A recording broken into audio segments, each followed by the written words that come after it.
My name is Nur Alisana Najila from C1 T2. Is gonna present about fundamental of management for assignment 2.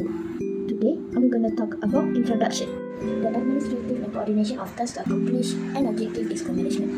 Establishing the organization strategy and organizing staff effort to use available resources to achieve these goals are examples of such administrative tasks. Within an organization, the seniority and hierarchy of employee can also be referred to as management. You need to master a number of abilities such as organization, leadership, communication, and planning to be successful manager. In order to achieve the company's objective, you will also need to have true understanding of how to manage staff, sales, and other operations. In general, there are 5 basic functions of a manager. First, setting objective, establishing and fulfilling goals in the main means by which a manager achieves and sustains success. They also need to be able to positively communicate them to their workers or staff. A restaurant manager might, for example, declare that they wish to shorten wait time and remind staff that prompt service boosts sales and gratuities.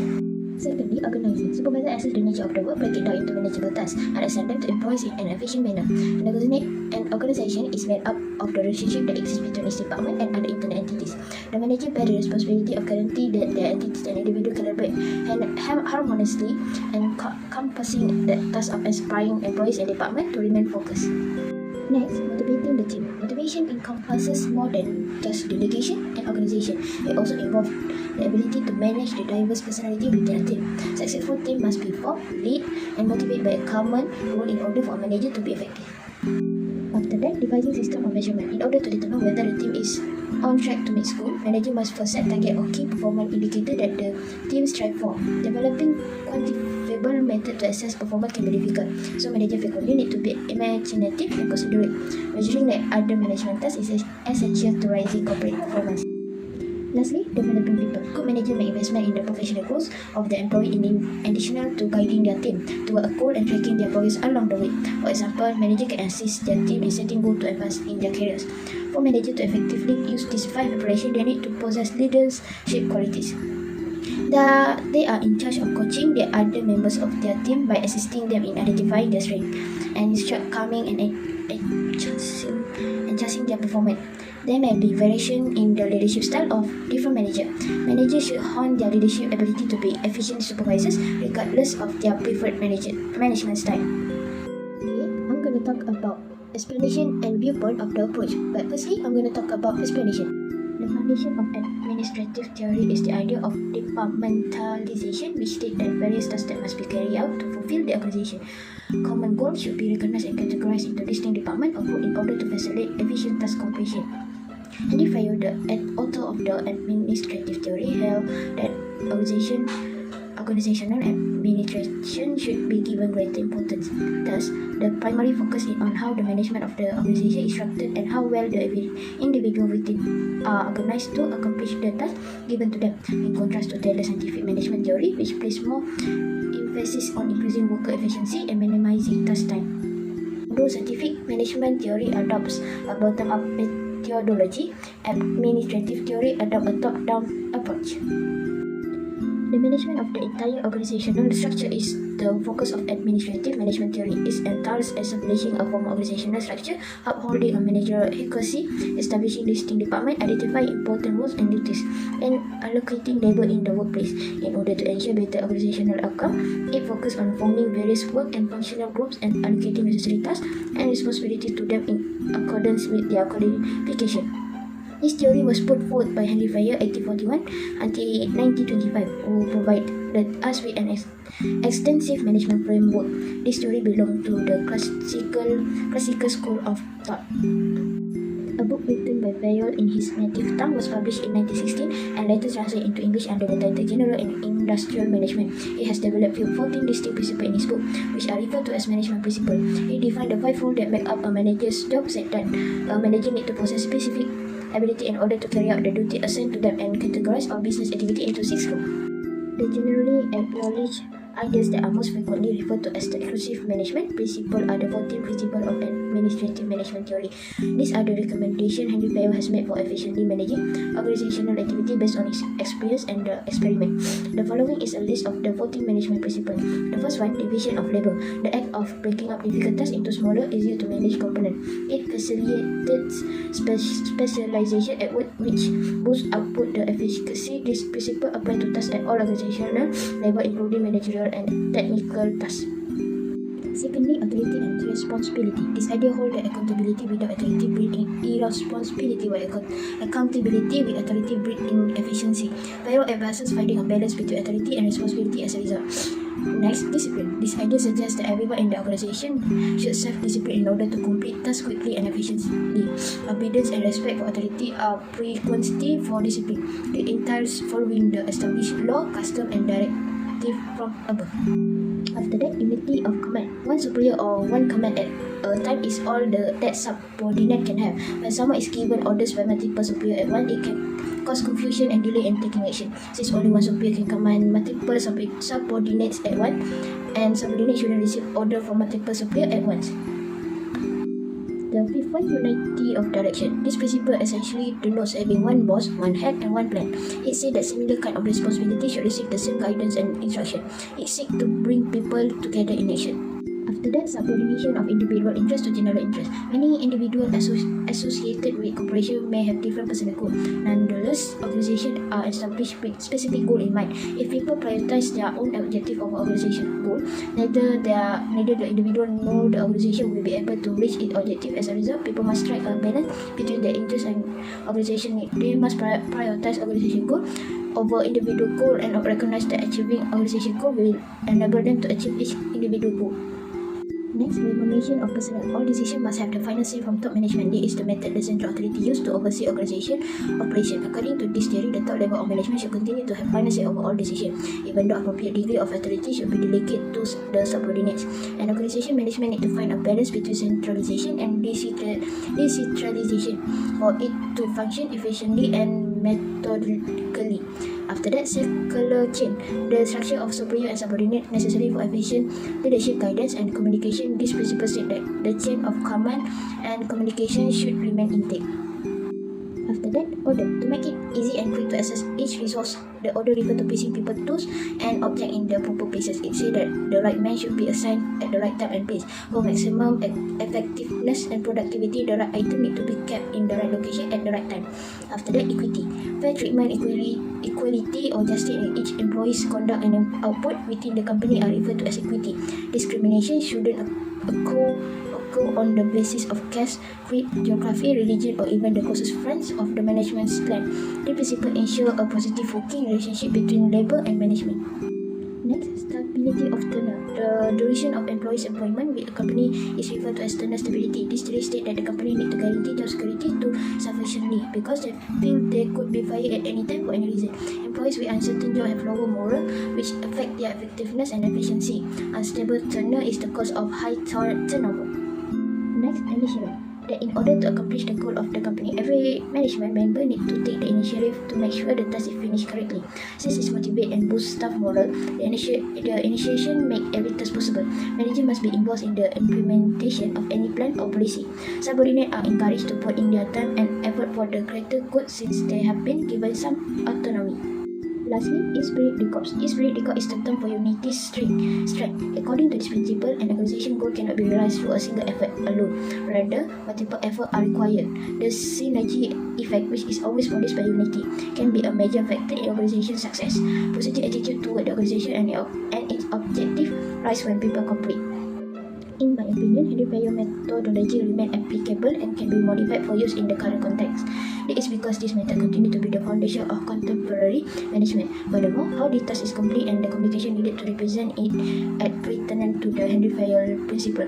Although the language used now is less complex than Henry Fayol's method, the overall situation is still very much the same. Planning, organization, leading, and controlling are the only four fundamental function approaches that make up modern management function according to Henry Fayol's 5 management functions. The primary function incorporate the coordination and command function of Henry Fayol. Fundamental component can satisfy need and accomplish business objective since management concepts are typically applicable to important organizational operations. However, I believe that the 40 management principles are a little too strict for the modern business environment. A number of adjustments are required to adjust to the quickly evolving business environment of today. This is due to Henry Fayol creation of the 40 management principles, which offer normative direction on how managers can become proficient in and carry out management tasks that are still effectively used today. A person who wants to become a manager must hone their leadership ability over their workforce because management has the authority to direct and oversee workers in a variety of departments. As a result, every employee will be aware of the ability needed for their particular task. Henry Fayol adopted a top-down approach to management at the same time, seizing management technique to boost organizational effectiveness. Henry Fayol concept will have a big impact on manager education and business practice in the future. This theory is probably going to change because educators will find value in Henry Fayol's ideas. This idea has a very intricate understanding of the organization and its significance, goals, beyond management roles and ideologies. His goal is to be a highly adaptable company that can react to changes in its surroundings. The best way to demonstrate the applicability of his theories to contemporary business are through real-world examples like quality circle or on-time production. Henry Fayol asserts that every worker ought to be aware of the competencies needed for their particular role. As they progress in management position as educated by the Higginson, employees should pick up technical skill in other organization areas. Management is able to direct and oversee employees across multiple divisions in this way. He consistently develops a special strategy for directors to assist their staff in becoming more capable of reaching their objective. Someone need to have sense of responsibility that give the authority over junior in order to advance to the management level. In my opinion, it's evident that numerous businesses and establishments can derive advantage from the Henry Fayol principle in one way or another. In fact, some individuals utilize it as the cornerstone of their management framework, while others build upon it to enhance administrative and efficiency within any given organization. We will talk about related example. Authority and responsibility. A sales manager might have to bargain with a buyer, for instance. She determined that she will properly close the deal and earn the company a net margin of, say, 100 ringgit if she can offer a credit period of 16 days. The manager is now empowered by the company to grant a 14-day credit period. This demonstrated how authority and responsibility are not distributed fairly.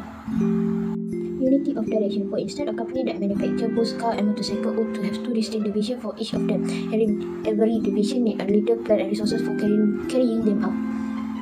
Subordination of individual interest to general interest. For instance, the business would like to get the most output possible for its worker at cost or salary that is competitive. However, an employee might prefer to work as little as possible in order to receive the higher pay.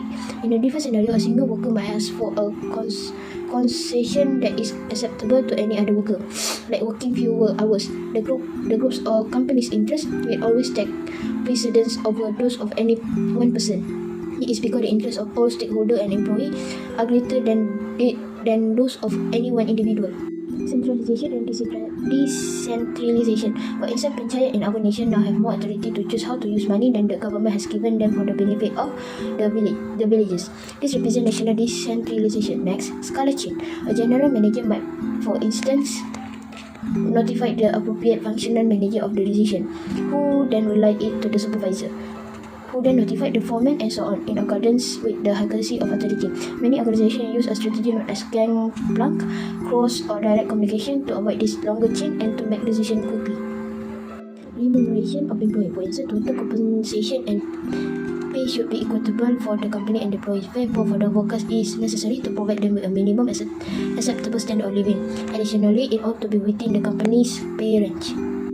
Lastly, division of work. For instance, work is broken up into smaller jobs or tasks. Every task needs to be completed by a competent trained specialist. As a result, specialization results from work division. The goal of division of labor is to produce more and better work for the sum efforts. State Fayol. The most effective way to use human effort is through specialization. If work in a business is broken down into specialized tasks, each carried out by a specialized or trained employee, it can be completed more quickly. Henry Fayol principle also have advantages and disadvantages, but firstly we will talk about advantages. Advantages. Firstly, facilitated organization structure. A hierarchical structure described by Henry Fayol has strong leaders at the top of the management hierarchy.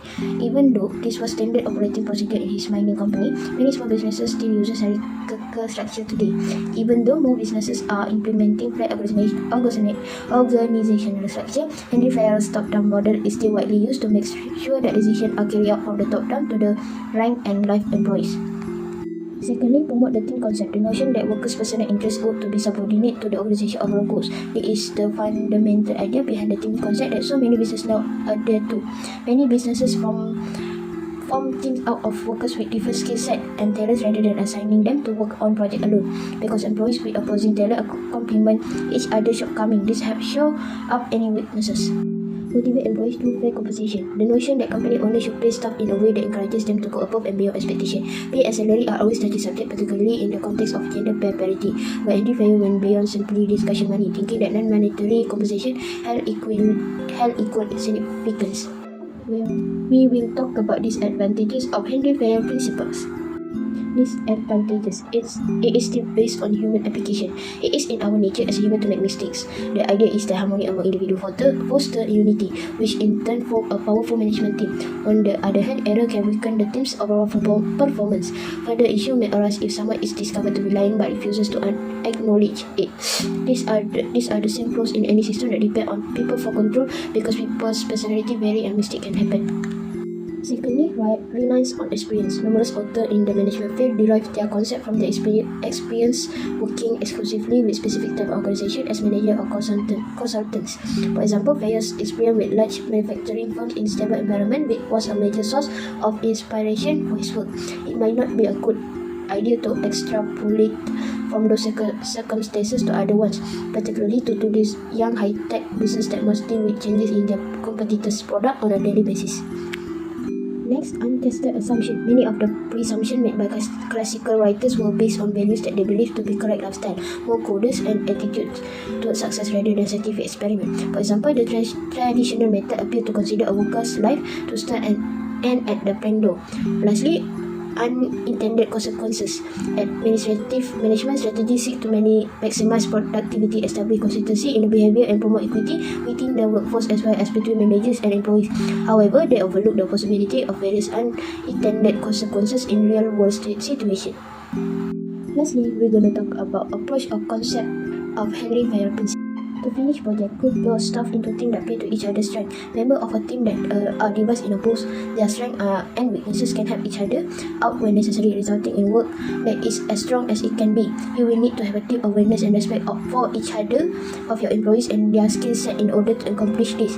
Fayol promoted a team mentality in which employees share objective. Your team member will become closer as a result of working together to accomplish a goal, which will improve their rapport and capacity to collaborate going forward. Additionally, effective team minimize the significance of blame in the workplace and promote individual.